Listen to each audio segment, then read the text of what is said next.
Hello दोस्तों, BMS note simplified में आप सभी का एक और बार स्वागत है। और आप अगर यहाँ पर नए हैं तो मेरा नाम डॉक्टर अपूर्वा है और इस चैनल पर हम बीएमएस से रिलेटेड सिलेबस से जुड़े हुए टॉपिक्स के बारे में डिस्कशन करते हैं, लेक्चर्स करते हैं और उनके नोट्स देखते हैं। तो आज का ये जो लेक्चर है हमारा, ये खुड्डाक चतुष्पाद अध्याय के ऊपर है, जो चरक सूत्र स्थान का 9वां अध्याय है।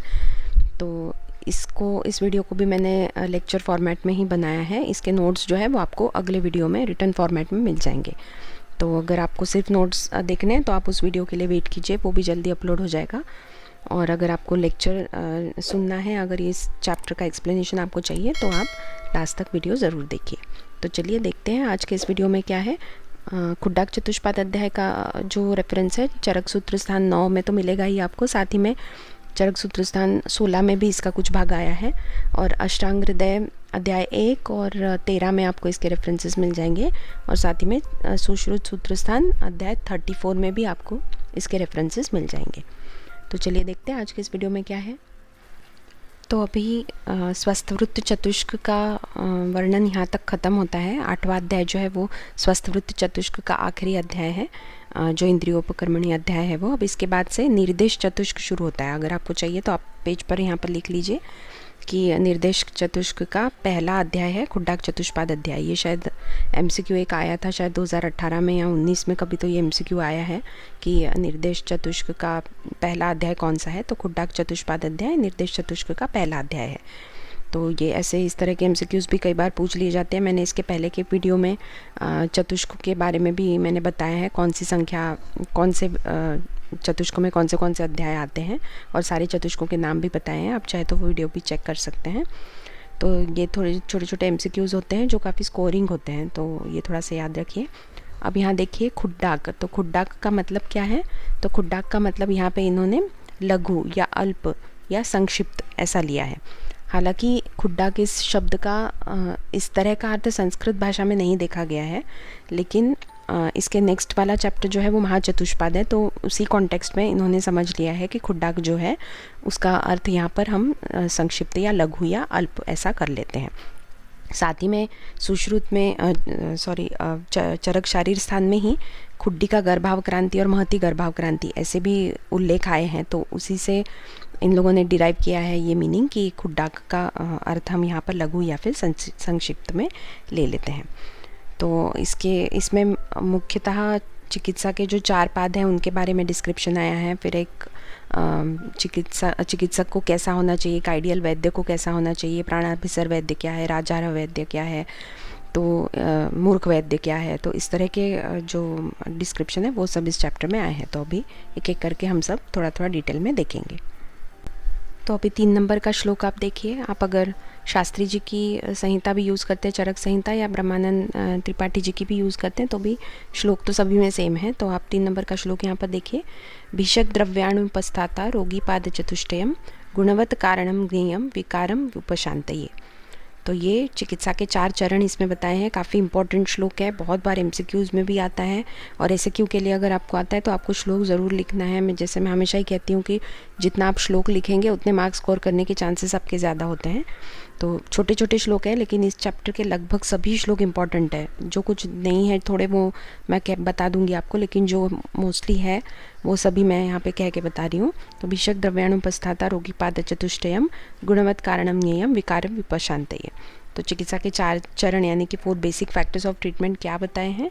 तो सभी प्रकार के विकारों की शांति के लिए गुणवान चिकित्सक, गुणयुक्त औषध द्रव्य, गुण संपन्न उपस्थाता यानी कि परिचारक और गुणवान रोगी, इन चारों का होना एकदम आवश्यक कहा गया है। तो ये चिकित्सा के 4 चरण बताए उन्होंने। एक अच्छा चिकित्सक, अच्छा औषधि द्रव्य, एक अच्छा परिचारक और एक अच्छा रोगी, ये चारों का ही चिकित्सा में बहुत महत्व है। अब इन सभी के अलग अलग गुण जो है वो अलग अलग श्लोकों में दिए गए हैं। एक एक छोटी छोटी लाइन में इनको समझ लेते हैं कि इनके गुण क्या क्या हैं। तो अभी पाद का अर्थ होता है पैर या फिर चरण, तो जिसके सहारे पे प्राणी मात्र खड़ा हो सकता है। तो अगर पैर नहीं होंगे तो वही प्राणी मात्र को हम पंगु कहेंगे। तो इसी तरह से चिकित्सा भी हमारी जो है सफल नहीं हो पाती है, या चिकित्सा की सफलता में संदेह रह जाता है अगर इनमें से कोई भी एक पाद जो है वो असमर्थ हो। तो कौन से 4 पाद हैं वो? पहला है भिषक, यानी कि फिजिशियन। तो चिकित्सक ही चिकित्सा कार्य में प्रधान होता है, अतएव उसका सर्वप्रथम उल्लेख किया गया है। इसी अध्याय के 10वें तथा 12वें पद्य में इसका स्पष्ट उल्लेख इस प्रकार किया गया है, प्रधानम भिषक अत्रतु तथा प्रधानम कारणम भिषक। तो चिकित्सक सबसे पहले प्रधान है चिकित्सा कार्य में। अगर बाकी सब कुछ होगा लेकिन चिकित्सक ही नहीं होगा तो चिकित्सा अपने आप तो हो नहीं पाएगी, तो इसलिए चिकित्सक को सबसे प्रधान माना गया है। उसके बाद आता है द्रव्य यानी कि ड्रग्स। तो संसार के सभी द्रव्यों का चिकित्सार्थ उपयोग का निर्देश किया गया है, और इसलिए अपने अपने गुण उनके अविकल रूप में उनके प्रयोग काल में उनमें प्रेजेंट होने चाहिए, नहीं कि उनके संग्रह काल में। यानी जब आपने कलेक्ट किया है उस द्रव्य को तब अगर उसमें वो गुण है, लेकिन 4-6 महीने बाद जब आप प्रयोग करते हैं तब उसमें वो गुण नहीं रहेंगे तो वो द्रव्य किसी काम का नहीं है। तो जब उस द्रव्य का हमें प्रयोग करना है उसके उस प्रयोग काल में उसके अविकल गुण जो है वो उसमें प्रेजेंट रहने चाहिए, विद्यमान रहने चाहिए। इस तरह का द्रव्य होना चाहिए। इसके बाद है उपस्थाता यानी कि परिचारक, या फिर जो भी हम नर्सिंग स्टाफ कहते हैं। तो एक परिचारक रोगी को कभी अकेला ना छोड़े, यही उसका मेन गुण कहा गया है। बाकी सारे गुण जो है वो आपको उस रिस्पेक्टिव श्लोक में आपको देखने को मिल जाएंगे। इसके बाद है रोगी यानी कि पेशेंट। अब पेशेंट भी बहुत इंपॉर्टेंट है। तो चिकित्सा की जो आधार भूमि है या क्षेत्र है वो रोगी ही है। अगर रोगी है ही नहीं तो ऊपर तीनों साधनों की कोई भी आवश्यकता नहीं रह जाएगी।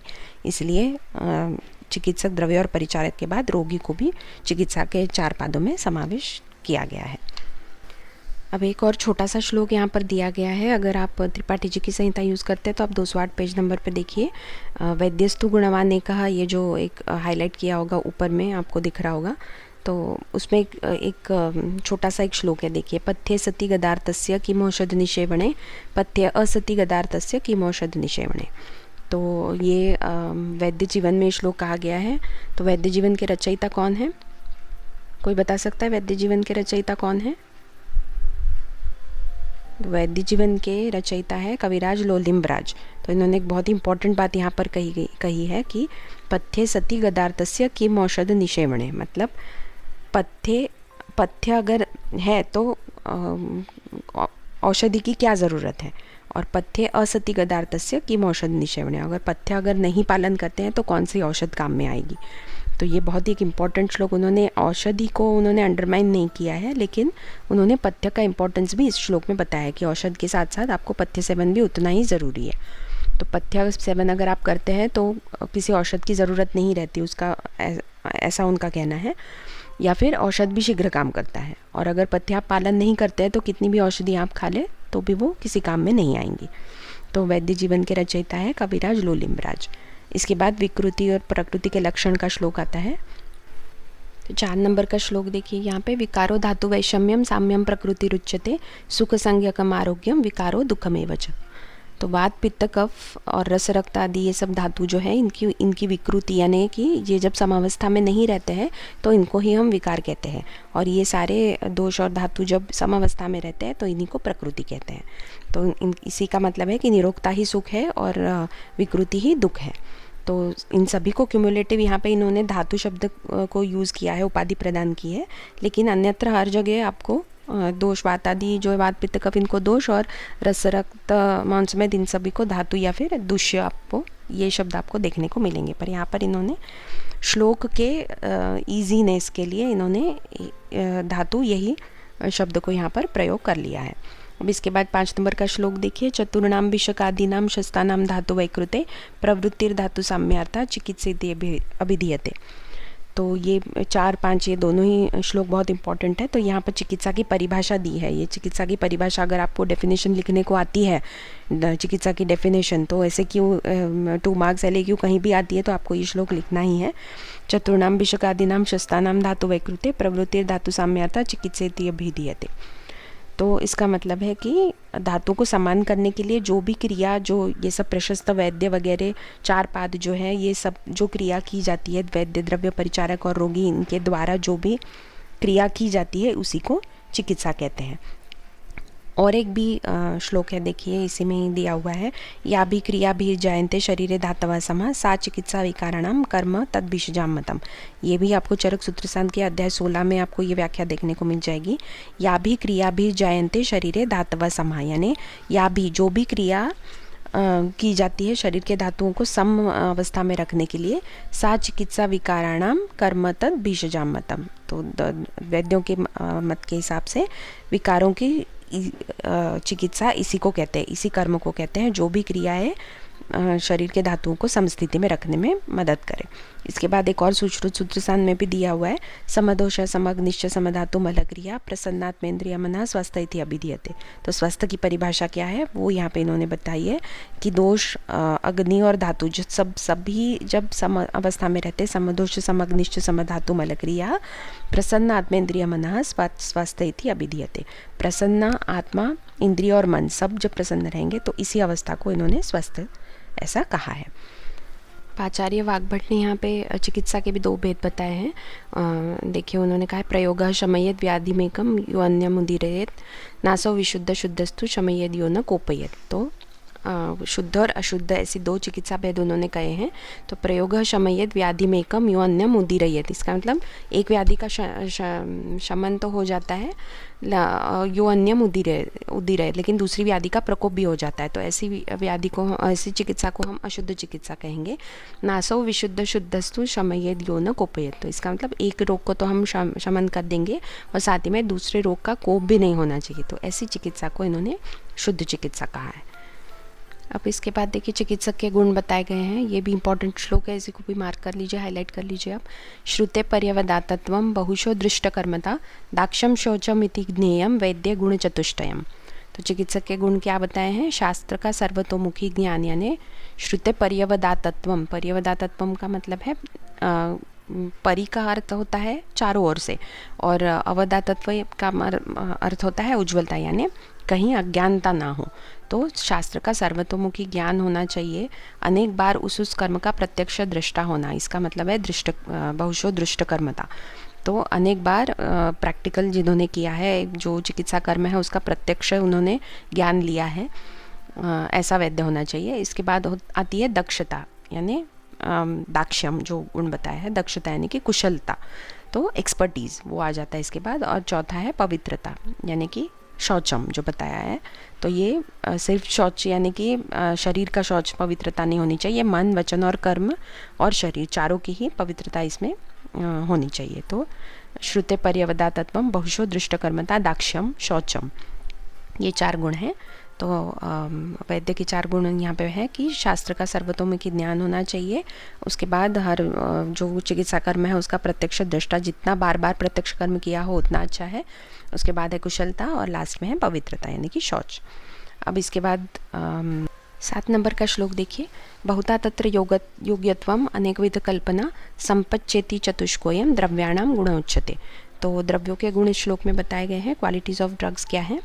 तो सबसे पहला गुण बताया है बहुता, यानी कि औषध द्रव्यों का पर्याप्त मात्रा में मिलना या होना, यानी कि अच्छी क्वांटिटी में औषध द्रव्य उपलब्ध होने चाहिए।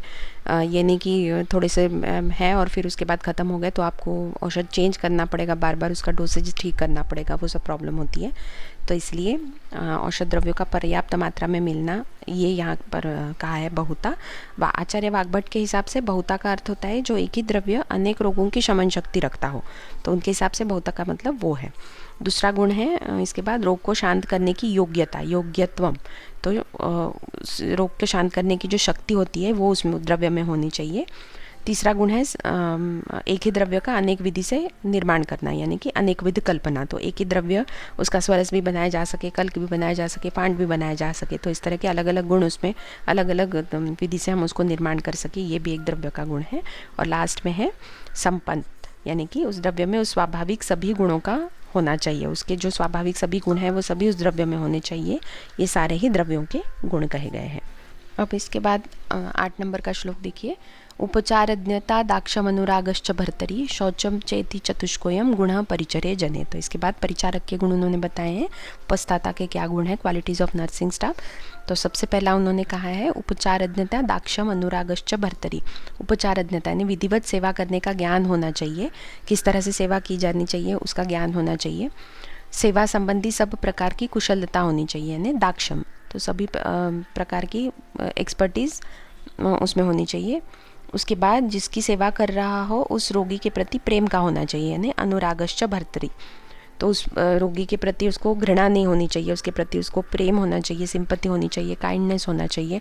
अगर नर्स जो है वो अगर रोगी से कुड़ता हो और रोगी अगर नर्स से कुड़ता हो तो वो चिकित्सा ठीक से कर नहीं पाएगा, जो भी वैद्य का कहते हैं वो बराबर कर नहीं पाएगा और चिकित्सा पूरी तरह से सफल हो नहीं पाएगी।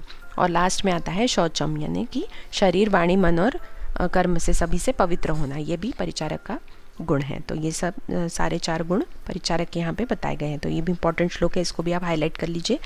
इसके बाद देखिए 9 नंबर का श्लोक, इसमें रोगी के गुण बताए हुए हैं। स्मृति निर्देशकारित्वम अभिरुत्वम अथापि च ज्ञापकत्वम च रोगाणाम आतुरस्य गुणास्पृता। तो रोगी के भी 4 गुण यहाँ पे है, वो क्या है वो बताए हैं। तो सबसे पहला है स्मृति, यानी रोग जब से शुरू हुआ है तब से लेकर हर रोज़ के परिवर्तनों को बराबर से याद रख के वैद्य को बताना है कि पहले दिन मुझे कहाँ से शुरू हुआ था, उसके बाद क्या हुआ है, फिर क्या हुआ है, ये सब कुछ बराबर जानकारी वैद्य को देते रहना चाहिए रोगी को। तो स्मृति पहला गुण है। उसके बाद है निर्देशकारित्वम, यानी चिकित्सक ने जो भी आदेश बताए हैं, जैसे भी दवाइयाँ लेने को कहा है, ट्रीटमेंट करने को कहा है, वो सब याद रख के बराबर मान के पालन करके पेशेंट को करना है। तो ये उसका दूसरा गुण है। तीसरा गुण है अभिरुता, यानी जो ना डरे, जैसे कि कड़वी औषधियाँ पीनी पड़ जाती है, काढ़े पीने पड़ जाते हैं, रक्त मोक्षण करना पड़ता है, शास्त्र कर्म करना पड़ता है, अग्निकर्म करना पड़ता है, तो ये सब कुछ, इन सब के प्रयोग से वो डरता ना हो। उसके बाद है चौथा गुण ज्ञापकत्वम। ज्ञापकत्वम यानी रोग संबंधी जो बातें हैं वो सब बराबर से रोगी ने वैद्य को बतानी चाहिए, उसकी क्षमता उसमें होनी चाहिए। तो ये 4 गुण रोगी के बताए गए। ये भी इंपॉर्टेंट श्लोक है, इसको भी आप हाईलाइट कर लीजिए। तो चिकित्सा के 4 पादों का वर्णन यहाँ पर दिया है उन्होंने। हर पाद में 4-4 गुण हैं, तो इसलिए चतुष्पाद, इन 4 पादों को मिलकर चतुष्पाद कहा जाता है और इनके 16 गुण हैं। तो ये 16 गुण, हर किसी के 4-4 गुण, तो इस तरह से ये 16 गुण है। तो अगर आपको 16 गुण लिखने को आता है तो आपको यहाँ तक पूरा लिखना है और सारे श्लोक भी आपको इंक्लूड करने हैं उसमें। LAQ के लिए यूजुअली आ जाता है ये। और अगर आपको चतुष्पाद के बारे में पूछते हैं तो आप चतुष्पाद का जो मेन श्लोक है वो लिखकर उसके बाद आप हर पाद का एक गुण, अगर हर पाद का नाम लिखकर उसके जो भी गुण है वो संक्षिप्त में लिख देंगे तो स्मॉल आंसर क्वेश्चन के लिए चल जाता है। लेकिन अगर श्लोक लिख पाएंगे तो और भी बेटर है। तो यहाँ पर एक तालिका दी हुई है, ये तालिका आपको कंपैरेटिव स्टडी करने के लिए और सारे गुण याद रखने के लिए तालिका आपको काम में आ सकती है। इसमें सारे चतुष्पादों के सारे 16 गुणों का वर्णन जो है यहाँ पर शॉर्ट में दे दिया है। इसके बाद आप 10 नंबर का श्लोक देखिए। कारणम षोडश गुणम सिद्धो पाद चतुष्टयम विज्ञाता शासिका योक्ता प्रधानम भिषकद्रतु। तो इसमें चिकित्सक की प्रधानता क्यों है, 4 पादों में चिकित्सक ही प्रधान क्यों है, वो यहाँ पर बताया गया है। तो ये एक श्लोक है इंपॉर्टेंट, अगर आप इसको भी याद कर सकते हैं तो अच्छा है। तो यहाँ 16 गुणयुक्त जो 4 पादों का वर्णन किया गया है उनमें सभी का ज्ञान चिकित्सक को होता है, रोग का ज्ञान होता है, परिचारक को क्या बताना है, शासन करना है, वो सब भी उसको पता होता है। और औषधियों में क्या गुण है, दोष है, वो सब भी उसको पता होता है। तो रोगी के बारे में तो जानकारी है ही। तो ये सारी ही गुण जो है वो चिकित्सक में होते हैं, चिकित्सक को सब कुछ पता होता है, इसलिए चिकित्सक को इसमें प्रधान माना गया है, बाकी सारे सहायक होते हैं। इसके बाद अभी प्रधानता के उदाहरण देखिए क्या बताए गए हैं। तो भोजन को पकाने वाला रसोइया, जैसे कि पात्र यानी कि बर्तन, और ईंधन यानी लकड़ी वगैरह जो भी ईंधन उसको लगता है, और अग्नि, ये इन कारण के होने के बाद ही पाककर्ता पका सकता है। लेकिन पाककर्ता ही अगर ना हो तो रसोई हो ही नहीं सकती। तो जिस तरह से ये तीनों कारण हैं, लेकिन पाककर्ता रसोई में प्रधान कारण है, तो इसलिए उसमें पाककर्ता या रसोइया को मुख्य कारण माना जाता है। उसी तरह जो विजेता होता है या जो विजय की इच्छा करने वाला व्यक्ति होता है, उसके पास जैसे रणक्षेत्र यानी कि कोई भूमि, उसके पास जो उसकी सेना है, उसके पास जो हथियार है, ये तीनों ही उसकी विजय में कारण है। लेकिन अगर विजेता ही ना हो, योद्धा ही ना हो, तो ये तीनों कारण भी बेकार ही है। तो इसलिए इन तीनों के कारण होते हुए भी विजेता ही, जो योद्धा जो है वो ही विजय पाने में प्रमुख कारण होता है। उसी तरह से द्रव्य को भी कहा गया कि द्रव्य, परिचारक और योगी, ये सभी रोगी, ये सभी कारण होते हैं चिकित्सा में, लेकिन चिकित्सा करने वाला चिकित्सक ही प्रधान कारण होता है, तो इसलिए उसको प्रधान माना गया है। तो इसमें एक और उन्होंने उदाहरण दिया है, वो कुंभकार का है। तो जैसे कि मिट्टी है, दंड है, उसके बाद चक्र है और सूत्र है, धागा, इन सब कारणों की वजह से ही घड़ा बन पाता है या मटका बन पाता है। लेकिन अगर कुंभकार नहीं है तो घड़ा बनाएगा कौन? तो उसी तरह से जैसे कुंभकार एक घड़ा बनाने में प्रमुख कारण है, उसी तरह से वैद्य भी चिकित्सा में सबसे प्रमुख कारण है। और उन्होंने और ये भी कहा है कि रोग को योग्य और अयोग्य चिकित्सक कौन चिकित्सा करता है उसमें भी रोग का नाश होता है या रोग की वृद्धि होती है, वो भी योग्य या अयोग्य चिकित्सक पर निर्भर करता है। तो कई बार ये भी देखा जाता है कि ये बहुत ही सीवियर व्याधि है, सुदारुण विकार है, लेकिन अगर बुद्धिमान वैद्य है तो वो ऐसे रोग को भी एकदम से ठीक कर सकता है। और कहीं पे अगर अल्प व्याधि भी है तो अगर चिकित्सक मूर्ख हो तो वो अल्प व्याधि को भी या तो बढ़ा देगा या फिर उसको नष्ट नहीं कर पाएगा। तो चिकित्सक भी योग्य है या अयोग्य, उस पर भी चिकित्सा निर्भर करती है। इसके बाद मूर्ख वैद्य के से चिकित्सा का निषेध इन्होंने बताया है कि मूर्ख वैद्य से चिकित्सा क्यों नहीं करानी चाहिए। तो इसमें 15 और 16 नंबर के श्लोक में उन्होंने बताया कि मूर्ख वैद्य से चिकित्सा कराने से अच्छा है कि मानव अपने आप को अग्नि में डालकर जला डाले। तो इतना बड़ा स्टेटमेंट कहा है, इसका मतलब ये नहीं कि ये करना है, उन्होंने बस गंभीरता, इस चीज़ की गंभीरता बताने के लिए उन्होंने ऐसा कहा है कि मूर्ख वैद्य से जब हम चिकित्सा कराते हैं तो वो कॉन्फिडेंट नहीं होता है, वो उसकी हालत ऐसी होती है जैसे कि वो सोचे मतलब मैं कहीं गिर ना जाऊं, या फिर कोई अंधा व्यक्ति अगर जब हाथ में लाठी लेकर चलता है तो उसे पता नहीं होता है कि वो मतलब ठीक तरह से पहुंच पाएगा या नहीं। तो इस तरह की हालत ही उस मूर्ख वैद्य की होती है। उसकी हालत का डिस्क्रिप्शन ऐसे भी उन्होंने किया है कि जिस तरह की कोई नाव जो है वो हवा के सहारे जो छोड़ दी जाए कि ये नाव अभी पार लगेगी भी या नहीं, इसकी भी गारंटी नहीं होती। तो इस तरह की हालत उस मूर्ख व्यक्ति की होती है। और ये हर पैथी के लिए ये एप्लीकेबल है, चाहे वो एलोपैथी हो, होम्योपैथी हो या और भी कोई पैथी हो, सभी पैथी के लिए, सभी तरह की चिकित्सा के लिए, ये चिकित्सा पद्धति के लिए ये सूत्र हमेशा याद रखना है कि मूर्ख वैद्य से हमें चिकित्सा नहीं करानी है। अब मूर्ख वैद्य की निंदा देखिए इन्होंने की है 17 नंबर के श्लोक में। तो ऐसे व्यक्ति जो कोई अपने आप अचानक से उनके पास अगर आ जाए रोगी और वो अपने आप से अगर ठीक हो जाए या संयोगवश वो उसको ठीक कर भी दे तो वो अपने आप को वैद्य समझने लगते हैं। तो ऐसे रोगी को ही इन्होंने मूर्ख वैद्य कहा है। लेकिन ऐसा रोगी जो है वो अपने पास आए हुए कितने ही सैकड़ों रोगियों को वो जल्दी ही अपनी चिकित्सा पद्धति से वो मार डालता है। तो इस तरह का उन्होंने उल्लेख यहाँ पे मूर्ख वैद्य का किया है। तो ऐसे वैद्य से चिकित्सा कराने को उन्होंने मना किया है। अभी प्राणाभिसर वैद्य के गुण क्या है वो यहाँ पे बताए हुए हैं। तो ये श्लोक एक बहुत इंपॉर्टेंट श्लोक है, इसको भी हाईलाइट कर लीजिए आप। तस्मात् शास्त्रे अर्थ विज्ञाने प्रवृत्तो कर्मदर्शने विशक चतुष्टय युक्तः प्राणाभिसर उच्यते।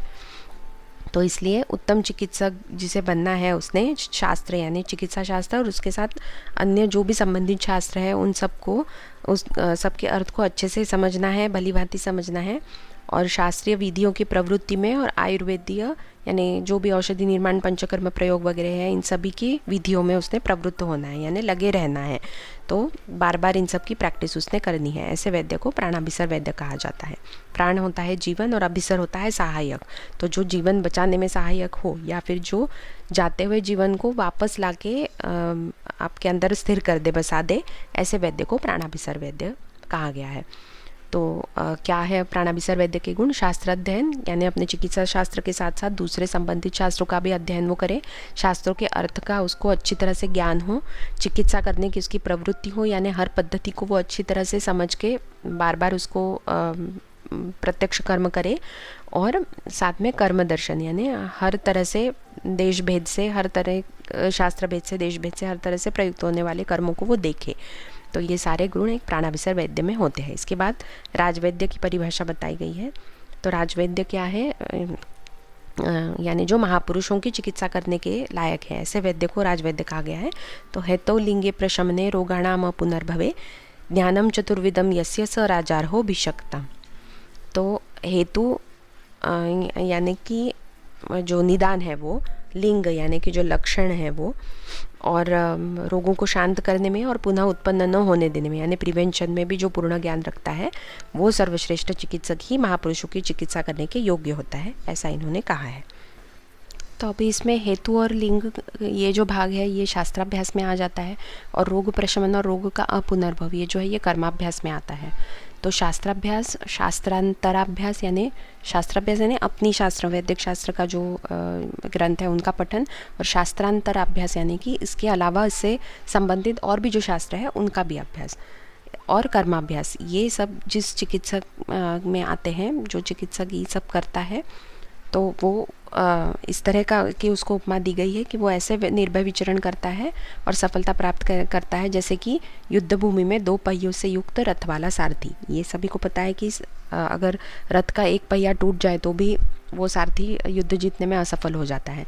तो ये दोनों पहिए जब होते हैं शास्त्राभ्यास और कर्माभ्यास, तो उसी वैद्य की जो है सफलता निश्चित है, ऐसा उन्होंने यहाँ पर उपमा दी हुई है। अब इसके बाद 20 नंबर का श्लोक आप देखिए। शस्त्रादि प्रयोग के लिए पात्र की आवश्यकता इसमें बताई गई है। तो शस्त्रम शस्त्राणि सलीलम गुणदोष प्रवृत्तये पात्रापेक्षिण्यतः प्रज्ञाम चिकित्सार्थम विशोधयेत। तो इसमें इन्होंने शस्त्र, शास्त्र और जल, इनकी उपयोगिता की पात्रता उन्होंने बताई है यहाँ पे कि ये अपने गुण और दोष द्वारा अपने गुण और दोष की प्रवृत्ति के लिए पात्र की अपेक्षा रखते हैं। यानी कि जैसे कि अभी शस्त्र हो गया, तो शस्त्र जो है इसका अगर अयोग्य व्यक्ति के हाथ में चला गया तो इसका दुरुपयोग ही होगा, वो किसी निर्दोष का भी वध कर सकता है। अब शास्त्र के लिए इन्होंने कहा है कि जैसे शास्त्र अगर कोई जिसे हमें नहीं बताना चाहिए, पढ़ाना चाहिए, ऐसे को भी हम अगर बताने लग गए तो वो उसकी ओर ध्यान नहीं देगा, तो ये वो शास्त्र सुनने के योग्य नहीं है। उसी तरह जल के लिए इन्होंने कहा है कि अगर छिद्रयुक्त पात्र में हम जल डाल देंगे तो वो सब बह ही जाएगा, नीचे निकल आएगा। लेकिन उसी तरह अगर छिद्र रहित पात्र हो और स्पेशली अगर तांबे का पात्र हो तो उसमें रखा हुआ जल कितना उपयुक्त होता है ये तो सभी को पता है। तो इसी तरह से पात्र की आवश्यकता इसमें बताई गई है कि ये सभी जो है शस्त्र, शास्त्र और जल, ये सभी पात्र की अपेक्षा रखते हैं, उत्तम पात्र की अपेक्षा रखते हैं। अगर पात्र उत्तम है तो उसके गुण दिखाई देंगे, अगर पात्र दोषयुक्त है तो उसके दोष दिखाई देंगे। आप 21 नंबर के श्लोक में देखिए, यहाँ पे उत्तम चिकित्सक के गुण बताए हैं। तो 6 गुण इन्होंने यहाँ पे बताए हैं। विद्या वितर्को विज्ञानम स्मृति तत्परता क्रिया यस्येते षड्गुणस्तस्य न साध्यम अतिवर्तते। तो सबसे पहला गुण है विद्या, यानी अपने विषय का ज्ञान होना चाहिए। वितर्क यानी तर्क बुद्धि होनी चाहिए, सही क्या है गलत क्या है ये जज करने की बुद्धि होनी चाहिए। विज्ञान यानी कि शिल्प या शास्त्रों का ज्ञान को ही इन्होंने विज्ञान कहा है। इसके बाद है स्मृति, यानी भूलने की आदत का ना होना, हर चीज़ को याद रख के करना। तत्परता, उसके बाद आता है 5 नंबर पे तत्परता, यानी चिकित्सा काल में रोग और रोगी के अतिरिक्त और किसी विषय का ध्यान नहीं करना है, उसी रोगी पे हमको पूरी तरह से रोग और रोगी पे फोकस करना है। और लास्ट में आता है क्रिया यानी चिकित्सा। तो ये 6 गुण जो है ये जिस चिकित्सक में होते हैं उसी को उत्तम चिकित्सक कहा है, और ये किसी भी चिकित्सा में ऐसा चिकित्सक असफल नहीं होता।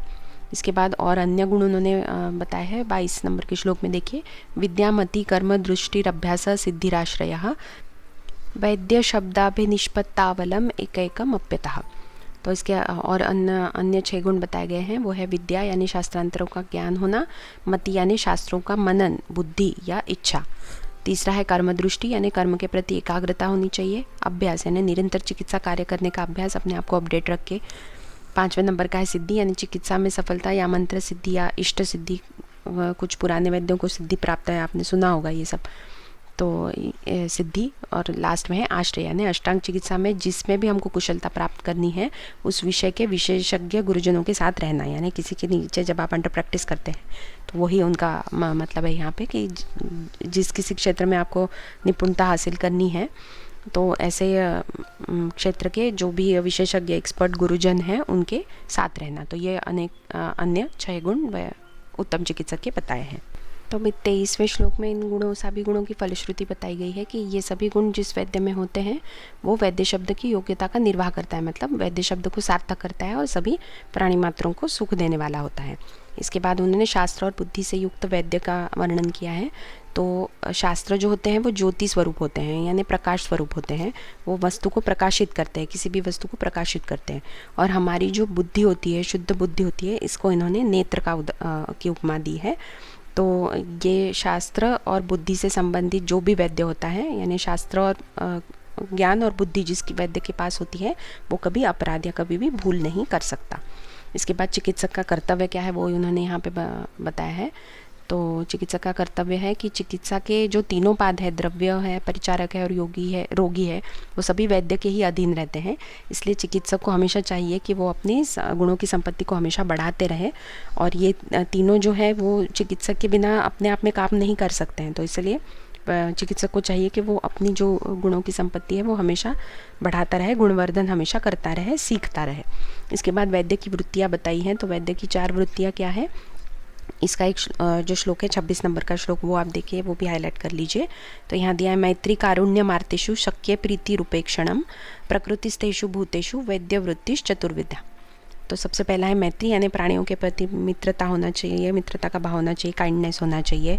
उसके बाद आर्तेषु कारुण्य, आर्तेषु यानी जो रोगी है उनमें दयालुता दिखानी है। तीसरा है शक्य प्रीति, यानी जो साध्य रोग है उसके प्रति प्रीति होनी चाहिए, यानी स्नेह होना चाहिए, उसकी चिकित्सा करने की टेंडेंसी होनी चाहिए, वृत्ति होनी चाहिए। और 4 है प्रकृतिस्तेषु भूतेषु उपेक्षणम। तो उपेक्षणम पहले आ गया है लेकिन वो एसोसिएटेड है प्रकृतिस्तेषु भूतेषु, इन 2 वर्ड्स के साथ उपेक्षणम वर्ड एसोसिएटेड है। तो उसका मतलब है कि प्रकृतिस्तेषु भूतेषु उपेक्षणम मतलब असाध्य या फिर मरणासन्न जो रोगी है उनके प्रति उपेक्षा भाव रखना है, उनकी चिकित्सा नहीं करनी है।